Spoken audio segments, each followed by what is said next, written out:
ধর্ম যার যার, উৎসব সবার। ধর্ম যার যার, উৎসব সবার। ধর্ম যার যার, উৎসব সবার। কুরবানি আসলেই দেখা যায় আশেপাশে গরু ছাগলের হাট, আর রাস্তায় বের হলেই দেখা যায় মানুষজন গরু কিনে বাসায় নিয়ে যাচ্ছে। আর কে কেউ তো এসে জিজ্ঞেস করে, মামা দাম কত? মামা দাম কত? আবার কারো কারো কারসাজি দেখে তো আমি এটাই বুঝি না যে তারা গরু কিনতে যায় না, গরুর পাছায় থাপড় দিতে যায়। আবার কেউ কেউ তো ইঞ্জেকশন মাইরে গরুর পাছাটারে এমন মোটা বানাইছে যে মানুষের আকর্ষণ শুধু যায় গরুর পাছার দিকে। সত্যি বলতে বাজান, আমি কুরবানি ঈদ আসলেই বুঝতে পারি যে শরীরের সব থেকে ইম্পর্টেন্ট জায়গা হলো পাছা। তাই তো যে আসে সেই মারে, মানে থাপ্পড়।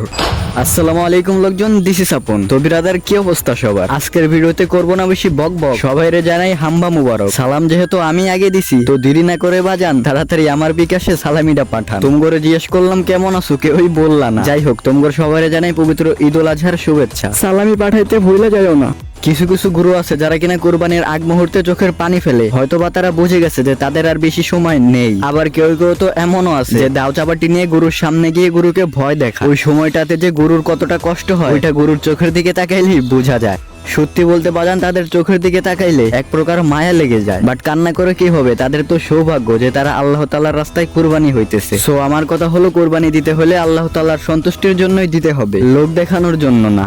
আবার কেউ কেউ তো এমনও আছে যে তারা গরুরে মেকআপ করে এমন ভাবে তৈরি করে মনে হয় যেন গরুরে নিয়ে কোনো ফিল্মের শুটিং করা হবে। আবার গরুর ছবি ফেসবুকে পোস্ট করার জন্য একদল লোক উইঠা বইরা লাগছে, গরু এমনে না অমনে, অমনে না এমনে ছবি তুলো। আবার এলাকার কিছু ধনী ব্যক্তিরা হাটে সব থেকে বড় গরু কিনে নিয়ে আসে জাস্ট মানুষকে দেখানোর জন্য।